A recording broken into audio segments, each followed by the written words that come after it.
সেই আলো বাতাস সকলে কম বেশ পায়। উদাহরণ বোঝেন, আমি এখানে বসে আছি, এখন তো ফ্যানের যুগ, ফ্যান চালাইতেছে, কারেন্ট যদি চলে যায় তাহলে আমার এই ঘামা দেখে একটা ছেলে মোতায়েন করা হবে যে হুজুর একটু বাতাস দাও, চাল পাখাই দিয়ে দেবে না? আমারে বাতাস দেবে, আমি তো আমার উদ্দেশ্য হলো আমারে বাতাস দেবে। এই আশপাশালারা গাড়িয়ে যা কাটবে ওই যাক যাওয়ারে উঠবো, ও হিসেবে পড়ে না। ওনাকে জন্য কেউ পাখা আনবে না, পাখা আনবে আমার জন্য। এবার একটা পাখা এনে যখন এরকম বাতাস দেবে, খালি কি আমার গায়ে লাগে না, আশেপাশে আরো 2-4 জনের লাগে, আশেপাশে আরো সবাই লাগে না, আরো 2-4 জনের লাগে। Same quality.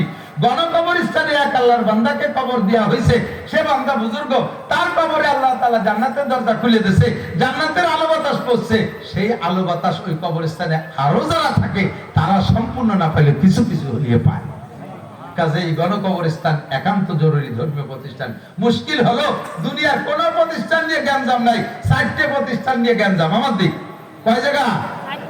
হাটের ভিতরে মারামারি হয়েছে 2 দল, এদিক হাটের ভিতরে মারামারি হয়েছে 2 দল, একই এলাকার, এক দল ঠকছে, এক দল হারছে।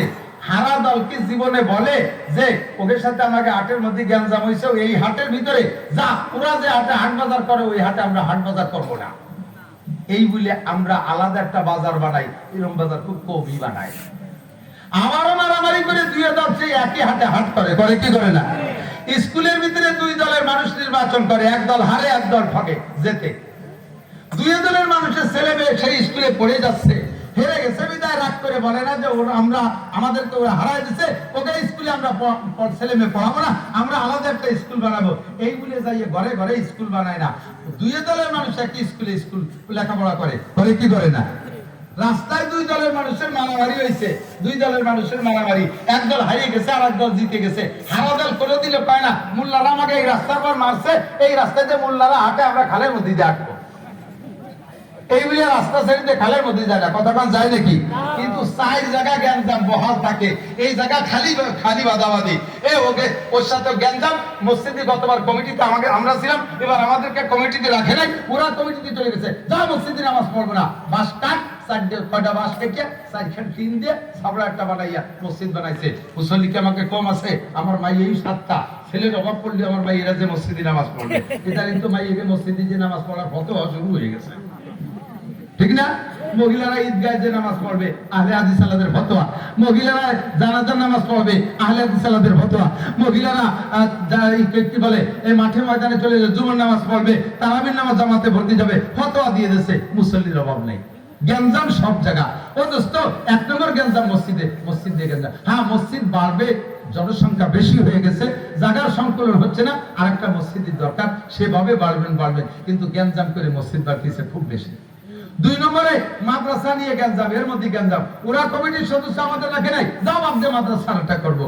3 নম্বরে ঈদগাহ নিয়ে গ্যাঞ্জাম, ওরা ঈদগাহ মাতুবাড়ি করে, করবো না আমি ঈদগাহ, আরেকটা ঈদগাহ বানায় নেবো। 4 নম্বরে কবরস্থান নিয়ে গ্যাঞ্জাম, ওরা যে কবরস্থানে মানুষ মাটি দিয়েছে ওই কবরস্থানে আমরা মাটি দেবো না। ওর দুনিয়ায় থাকতে গ্যাঞ্জাম বাঁচছে, পরে মাটি দেওয়ার পরে লাশে লাশে গন্ডগোল বাঁধতে পারে, এই জন্য আলাদা জায়গা মাটি দেবে। এই 4 জায়গা গ্যাঞ্জাম, এই 4 জায়গার গ্যাঞ্জামকে মীমাংসা করে সুন্দরভাবে যৌথভাবে মক্কিনগর কবরস্থানকে আমরা সামনের দিকে আগায় নেব। আমরা যৌথ কবরস্থানে শোয়ার চেষ্টা করব। মাত্র 10% জমি দলিল হয়েছে, 10% জমির উপরে একটা কবরস্থান হয় না। বড় কবরস্থান বানাবেন, কয়েক বিঘে জমি লাগবে, বাউন্ডারি ওয়াল হবে, তার যত্ন করবেন, কবরস্থানের ভিতরে যাবেন, জিয়ারত করবেন, ওখানে গেলে দিল নরম হয়। আল্লাহ তাআলা আমাদের এই প্রতিষ্ঠানকে কবুল করুক, সবাই বলেন আমিন। আমি কোরআন শরীফের আয়াত পড়ছি, সময় মতো হুজুরে নিয়ে এসো। আমাদের বক্তা চলে আসছে হযরতুল আল্লামা হযরত মাওলানা আব্দুল ফরিদ সাহেব আছে তো? আব্দুল কই? ও ইসতি কোন সময় আছে যে আমি সময় নষ্ট করতে যেখানে তো কইছি না যে উনাকে পাহারা দিচ্ছি, এক জায়গা ওয়াজে গেছি আর মোটে আমারে থামায় না। আমি কি ব্যাপার কি হয়েছে? হুজুর খিচুড়ি রান্না হয়নি আমি, এই খিচুড়ি ভর দিতে আমারে ওয়াজে লাগাই দিয়েছে, তো যে সময় রান্না হয় সেই সময় আমার ওয়াজ শেষ। ঢাকায় গেছি, হুজুর আরেকটু ওয়াজ করেন, কেন? জুনায়েদ আল হাবিব হিসাব আসতে পারে নাই, 2.5 ঘন্টা ওয়াজ করছি, তারপরে আসতে পারে। পরে আর আমার কলবি তলবা কালি, আমি আর 12 কার না করে আমি চলে গেলাম। তো বক্তা বক্তা পাহারা দেওয়া সাইজ করছি, তবে সময় মতো হুজুর চলে আসছে, বলেন আলহামদুলিল্লাহ।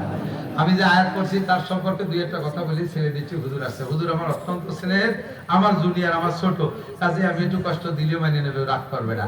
আয়াত যেটা পড়ছি তর্জমা না করলে